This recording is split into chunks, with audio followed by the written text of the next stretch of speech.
Hey, what's up? This is Jay Crimson from the Crimson Cult Podcast. If you are interested in starting your own podcast like me, there's no place to go but Anchor. If you haven't heard about Anchor, it's the best and easiest way to make a podcast. You can trim, edit, add music, add background noises, whatever, all on your phone. So download the free Anchor app or go to anchor.fm to get started. Thanks for listening.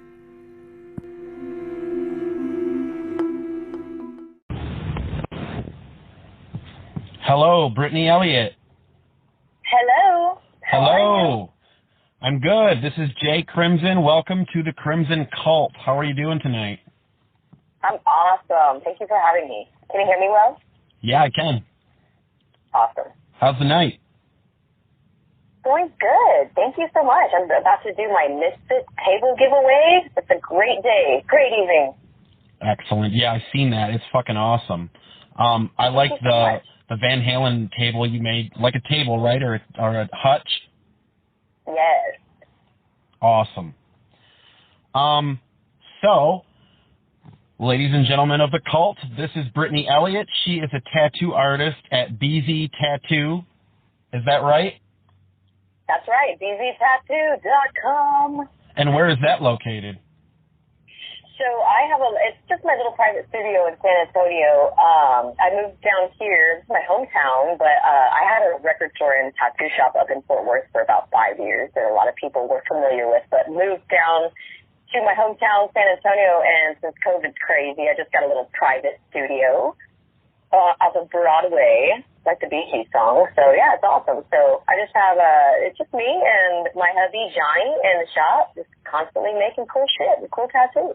Excellent. And me, being the heavy metal fan that I am, realized who the hell Johnny was. Yes. So you guys are married. So you're married to Johnny Araya, brother of Tom Araya from Slayer. We are engaged, so we're on our way. But yes, that is my fiance, Johnny. He was Jeff Hanneman's tech the whole time, Slayer was a band, and of course Tom, who's Tom's baby brother. So he went on the road with Tom and Slayer when he was just a kid, dropped out of school, and has been making Slayer sound badass live for all of us metalheads for all these years. So that's pretty fucking rad. Fuck yeah, it is. I didn't know that little extra piece. Shit. Yes. Yeah, he's awesome. I'm sitting here looking at all his guitars right now going, fuck yeah, Johnny. And that's how we met, so that's a really cool story. That is awesome.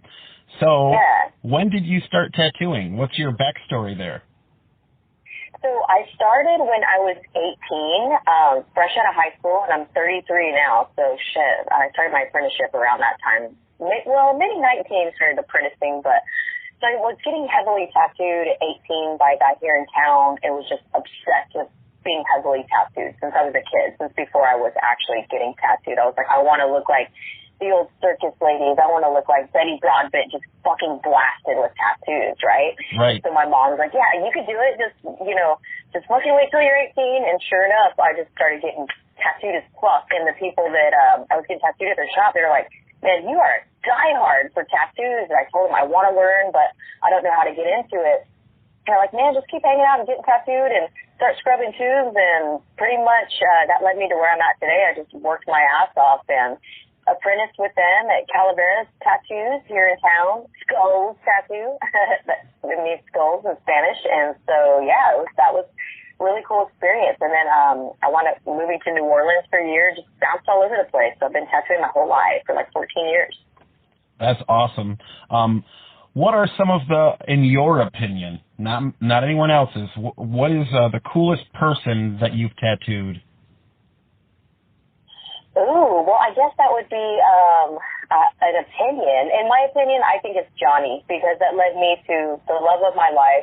Yeah, he's Tom's brother, but we just met because he wanted to get tattooed by me, and he's like, man, I saw your work online. It's fucking awesome. I'm like, you're fucking Johnny Araya. Like, that's the biggest honor of my life that he wanted a Slayer tattoo from me on Slayer's last tour because he had never gotten one and was like, man, I guess it's time to get a Slayer tattoo. Somehow fucking found me on Instagram, got tattooed, was cool as fuck. We just became like insta best friends. And then on the last Slayer tour, he wrote me when they were in Europe and was like, dude, I want to come to Texas and fucking hang out again. You're cool as fuck. I was like, you're cool as fuck. So he came to Texas, fell in love with Texas. We fell in love, and the rest is history. So, in my opinion, it would be Johnny. I also tattooed Tyler Childers, who's a big country star, so people always trip out on that. Okay. Tattooed Jimmy Bauer. Go ahead, I'm sorry. No, I was just saying, okay. You tattooed Jimmy Bauer? Yes, I tattooed Jimmy. He's a good friend, and of course, he's fucking badass. Jimmy, for the late person, plays guitar for I Hate God and drums for Down. So yeah, a big hero of mine. After Pantera. So yeah, he's a big hero of mine. Rad. I just had Mike DeLeon from Phil and the Illegals on my podcast, and Kirk Weinstein. Awesome. So yes, that's all our family there, our Doom family. So right. Mike's a good friend of ours. He lives real close to us. So you were on Best Inc. Season 2. How was that experience? Yes. That was cool. It was crazy. I wasn't really into the idea of being on TV. They kind of had to beg me to be on it. So finally, they just kept hounding me. They found me at a tattoo convention and were like, "We want you on our show." I was like, "Man, I'm not a TV person. I'm a fucking analog girl." I at that point didn't even own a TV. I just had records and tattoo shit and art shit in my bed, you know? So right. They kind of had to call my shop over and over, and my boss was like, "Are you fucking stupid? Why aren't you doing it? It's TV." I'm like, yeah, exactly. Fuck TV. So anyway, I wound up doing it because my family was struggling. My mom had just died. My dad was in a bad place. I was like, man, there's $100,000 prize money. Who wouldn't do this? Just to go on TV and, like, you know, try to be good at your skill set. Hell yeah. Sure. So it was cool. A lot of bullshit involved in that, but I expected that. But it was fun. What kind of bullshit? Well, like for example, you and I just let's say met on this phone call, right? And they'd be like, "Hey man, you know, he thinks you're a real bitch." And I'll be like, "What? We just started talking." He'd be like, "Yeah, he totally told me you're a total bitch." You'd be like, "Man, fuck that guy. I fucking took my time to talk to that dude." Like, just shit like that manipulative shit where you're just like, it's not even true. They just, like, throw shit out there like, "Hey, so-and-so doesn't like you. Hey, so-and-so doesn't like you." And they try to get you to, like, get all pissy at each other and just weird situational stuff like that. Or they try to portray people in a certain light, and it's like, that wasn't the way that was when you go back and watch the show versus how it really happened. Oh, right, like Hollywood trickery bullshit. Oh, yes. Oh, yeah. But overall, it's pretty fun. Good experience. Nice. What type of ink do you use? Do you have a preference on ink? Yeah, I've been using, for the last, a little over a year, I've been sponsored and using this brand, Texas brand. It's called Fantasia. They're awesome. You've been around forever, but there are a couple different colors that I use from different brands. I'll always use my Star Bright Canary Yellow. It's so fucking bright, you just can't touch that. And there's just a couple other brands that I like certain different colors from. So majority, I use Fantasia because I like to support the home team, support Texas, and I like their colors. But I've used everything. I've used Eternal, Solid. I like a lot of different colors. If I see a color that's kick ass, I'll try it. Right. Yeah. That's cool. What is what is the weirdest spot someone wanted tattooed? Ooh, good question. Well, my old boss used to beg me to tattoo I think it was like a Woody Woodpecker on his penis, and I denied that. He would always like, "Come on, you gotta do this." It was like his joke, like, "Come on, somebody's gotta tattoo my Woody with a Woody," you know? It's like, oh my God. But, you know, genitals are always awkward. It's like, man, nobody wants to touch your genitals, man. Like, you gotta stretch that shit out, and it's just kind of a weird deal. So, in my opinion, the genitals are not fun, and that was probably the weirdest, most awkward place. I never been asked to do a butthole or anything like that, but I have seen people ask for it in the shop. I'm like, damn, I'm glad they didn't ask for me. No shit. What about the weirdest tattoo? Ooh, good question. The one that comes to mind anytime somebody asks me that, it's kind of applicable today because of the stupid virus, but it was when swine flu was happening, and that was like right when I was apprenticing, like first starting to tattoo. There was a guy that came to the shop all the time and got tattooed, and he kind of went MIA for a while, and he shows back up and he's like, "Dude, sorry I haven't been here. I've had swine flu. I got to get a swine flu tattoo." And I was like, what the hell? So we did a sick pig with a thermometer in his mouth, like sweating, just completely sweaty and uncomfortable, and it says boo-hoo swine flu. And that's what always sticks out to me is my boo-hoo swine flu tattoo. Oh, my God. Yeah, I was like, that dude's going to regret that. But whatever, man. I gotta do what the people ask for. Right. Have you ever had anyone like bitch out or freak out on you? Oh, yeah, dude. And it's always, like, people that come in, like, all badass. Like, fuck yeah, I want to get 2 tattoos in one day. Or, like, man, I know I only booked 1, but you got time for 2. And I'll be like, let's just get through this first one. And they're like, no, man, I got this. And I start on the first tattoo. And, like, the first 10 minutes, they're like, man, yeah, so maybe I'll come back for that second one. Like, yeah, that's what I thought. So, yeah, people bitch out all the time. I think you, like, get all excited to get tattooed. But then once you actually sit down, it's kind of like, oh shit, this actually hurts pretty fucking bad. Are there favorite tattoos that you've done? Do you have favorites? Yeah, for sure. I always like them skulls. I don't know why. It's just like, they just look so fucking cool. Skulls are just always my favorite. There's like this one punk rock skull that I did. It's like electric greenish yellow and has like a pink mohawk. That one sticks out to me. Motorhead logos are always super fun, just really cool, like classic shit like that. Motorhead, rigor mortis, just the crazy old skull logos. Those are typically my favorite things to do. Band logos? Yeah. That is cool. Yeah. It's kind of like my arm. I have a Misfits tattoo, an Alice in Chains tattoo. I have I Hate God and Typo Negative. I kind of like have a big collage, kind of like when I used to graffiti up my folders in high school. Exactly. I've got some of the same ones as you. I got the I Hate God stamp for sure. They're one of my favorites. I've probably seen them more than any band in my life. No shit. My band actually opened up for I Hate God. Hey, Dad. Okay. Yeah, it was badass. That's awesome. Yeah, them. We opened up for, let's see, Crowbar. I'm trying to think of the New Orleans and all of those guys because that's my shit. We're heavily influenced by those guys. Very cool. We got Goat Horror from out of there. There you go, Goat Horror. But that's been a while since Soylent Green were a band. But yeah, man, that's all my favorite stuff. Right, Goat Horror too. We opened up for them, and I'm in Michigan. So we opened up for Goat Horror at the Diesel Lounge, and that was badass with Battlecross. Check out. Before the world got shut down. I know, it's weird. It's not cool, man. So do you have any other endeavors? Yeah, well, obviously, I make furniture. I don't know if you've seen, well, yeah, you saw me miss this table. So Johnny and I we're working on a fucking epic, I'll tell you, you'll be the first one to know about it. We haven't told anyone or shown anyone our progress, but we're making a humongous Slayer fucking coffee table. It's got an original Seasons of the Abyss poster on top, and then Johnny included some of his original flyers from some of the first fucking shows from when he was 15 and 16 years old, and from like Hello 8's era. So he's got like his original flyers and 8x10s of the band, original Lombardo drumsticks. All that shit's gonna be in the resin and the gloss of the table. So we've been working on that.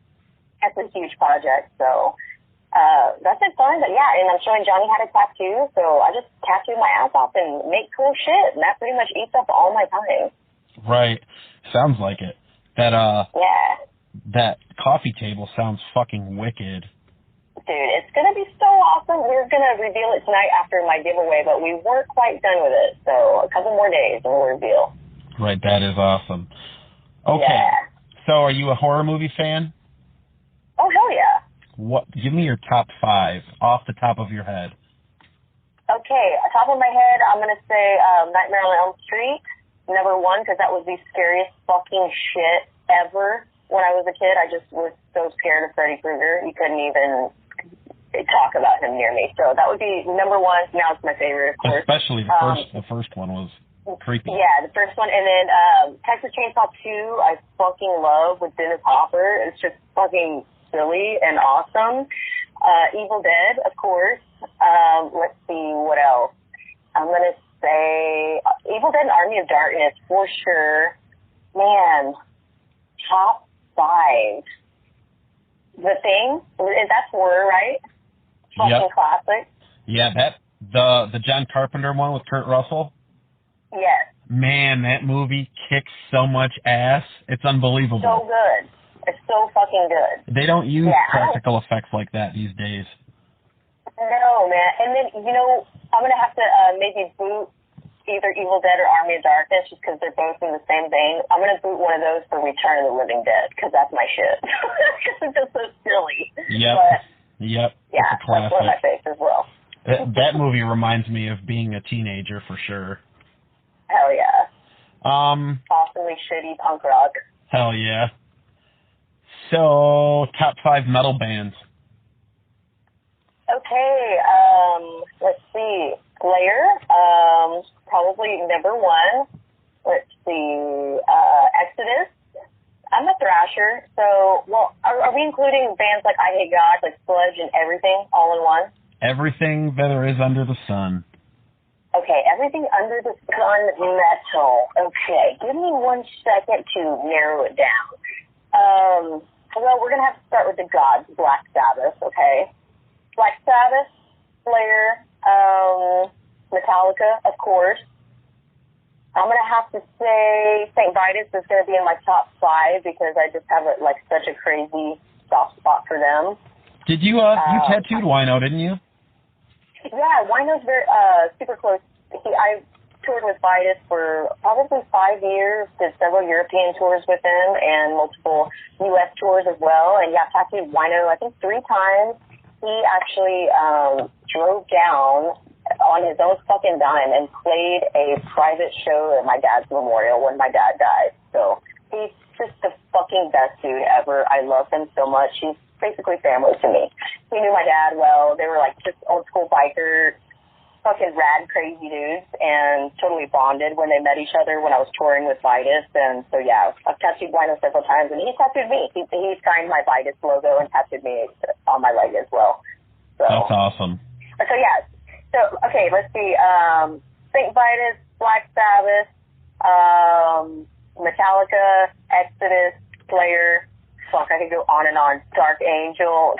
Alice in Chains is one of my top. They're not metal, but that's in my top 5 bands. I'm an Alice in Chains fucking psycho fanatic. So, Slayer, Alice in Chains, Black Sabbath, and I also love Leonard Skinner. So, I'm all over the place.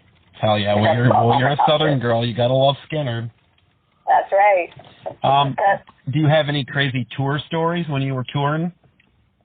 Well, I was in the bus when Wino got busted in Europe. I don't know if you know about all that, but yeah, we got busted, and it's all national news now. But he wound up getting deported, and the show had to go on without him. So Dave from Vitus, who actually wrote all of the Vitus stuff, and most people think that Wino writes the lyrics and stuff, but it's actually Dave. Vitus is Dave Chandler's brainchild. So we had to go on without Wino, which was fucking crazy because we're in Europe and everyone's like, where's Wino? And we're like, dude, there's no Wino. Wino's in fucking jail. We're not sorry, he's not gonna be here. And everyone's just pissed. But it was really cool because looking back on it now, it's I think there was maybe 4 or 5 shows that only Dave, it was just Dave, Mark, and the drummer. And it was just fucking punk rock, dude. And it was kind of cool because it was a throwback of, it was everything that Dave wrote in Dave's words. So Dave sang. So it was like, fuck it, we got to go for it. We were already, guaranteeing these shows. So that was pretty crazy. It was just never a dull moment with Wino. There's always fucking something crazy going on. Something fun. He has influenced a lot of motherfuckers. He's fucking awesome. And he's so humble. And he's just the best, dude. I've seen him get fans the shirt off his back. A fan would compliment a ring he had or something and be like, oh, dude, you want it? Here you go, man. Thanks for coming out to the show. He's just the best fucking dude. He's awesome. He's like Lemmy. He should be revered like Lemmy. He's just such a fucking pioneer and such a badass human being. I love Wino. So what exactly did you do when you were on tour with these bands? I did merch for Vitus. I was I had just gotten off from the tattoo show and I moved to Fort Worth, and they were practicing at the house, and the Vitus jam room was there, and they all came to town and practiced at the jam room, and I guess they were getting ripped off by their manager at the time, and I was like, dude, why don't I just go on the road with y'all and help you out? And our friend John Perez, who plays guitar in Solitude Eternus, which they're not really a band anymore. Maybe one day they'll reunite, but John was the tour manager and was like, dude, we need someone to do merch. So I was like, fuck yeah, I'll take a break from tattooing for several months. So I went on the road with them. They did great. They made money for once because the dude wasn't ripping them off. And I was like, fuck yeah, dude, I'll tour with you guys anytime. So I wound up doing several U.S. tours and European tours with them and Spirit Caravan as well. So I've toured with several wino acts, which is fucking rad. We even, like, stopped off one tour, I think it was Spirit Caravan in Europe, and he stopped and met up with that dude Connie Ox that he's done 2 records with, and he and Connie played, like, a private wedding out in the, like, vineyards of France, so I got to attend that fucking randomly. That was awesome. So a private wino and Connie Ox show. So there's a lot of great fucking Vitus tour stories. I could write a book about that shit. You should. Yeah, I might. I just might. There's a lot. So, have you done many tattoo conventions or tattoo party type stuff? Yeah, I've done tons of conventions all over the place. I can't wait to start doing them again because all this COVID stuff hopefully goes away soon. So I can get back to that. But yeah, I love working conventions. Tattoo parties, not so much. I did do an infamous Vitus tattoo party before their 35-year anniversary tour because, like I said, they used to practice and stay at the house before tours. And so I was tattooing wino, or supposed to tattoo wino. I was like, man, let me eat something, let me chill out a little bit. There were some friends at the house like, man, I want to get a Vitus logo. Like, okay, let me knock out these couple Vitus logos before I do wino's tattoo. Then it turned into 3, and then it turned into 5, and 7, and 9, and then wino got tattooed. So we call it the infamous Vitus tattoo party. Like 10 of our friends got Vitus bees, and then I wound up tattooing wino. There's a picture, it's like a huge tattoo on his stomach, and then there's a picture of Wino and I from the end. If you can tell, I'm just like, I look like I got hit by a train. I just tattooed all fucking night. And everybody's partying and fucking thrashing but me. I'm working. But that was great. That was super fun. What are some of your future goals? Well, I would like to maybe eventually have like a full-on like little shop, like little boutique shop for all my furniture, and have Johnny and I just tattooing in there, and yeah, just have like another little heavy metal shop with all my furniture pieces and everything that I have to offer as far as making stuff and tattooing. So, and Johnny and I want to buy a house, and I'm not sure where we want to be yet. We're in San Antonio for the time being, but yeah, buy a house and have a workshop and just make more cool stuff. Hell yeah, that sounds awesome. Yeah, man. That is like the perfect life. It's pretty fucking rad. We wake up, ease into our day, make coffee. All right, what we got to make today? All right, we got to finish up this Van Halen cabinet for this customer. All right, kick ass. So it's pretty cool. We don't have kids, so not like super, super serious obligations going on here. Just making art. Yeah, that's awesome. That's the sweet life. Yeah. For real. Yeah. Just making customers happy, man. Trying to enjoy life. All right, Brittany. Do you want to let the people in the cult know what links and what URLs to go to check out your stuff? Sure. So I can pretty much be found just by my handle, which is B like Brittany, Z like zebra, BZ Elliott, ELLIOTT. So it's BZ Elliott on all my social stuff. That's Twitter and Instagram. And then my website where you can see all my furniture and tattoos and stuff is just bztattoo.com. And you can email me there for custom commissions or whatever. And also Johnny and I's merch shop if you want to check out some stuff that Johnny's got, because he's selling off a lot of his tour stuff from Slayer tours and stuff, so that's pretty neato. We have a online shop called The Haunted Chapel, so thehauntedchapel.com. That's pretty killer as well. And I make a lot of cool merch based off of my tattoo flash designs and stuff, and I've got something pretty exciting coming up for Psycho Las Vegas. Cross our fingers that happens. I did a lot of cool artwork for them that'll be coming out soon, so stay tuned for Psycho Las Vegas. Excellent. All right, Brittany. Well, thank you for being on the cult tonight and sharing your stories, and keep doing what you do because your shit is awesome. You're a great artist. Dude, thank you so much. I appreciate that. You rock. Thank you for having me. Yeah, if you want, check out my band, No Class Assassins. Let me know what you think. Fucking A, we will. I'll introduce Johnny to you as well. Excellent. Thank you. Cool. Awesome. Well, thank you so much. All right. May peace be with you, and good night. Okay, good night. Thank you.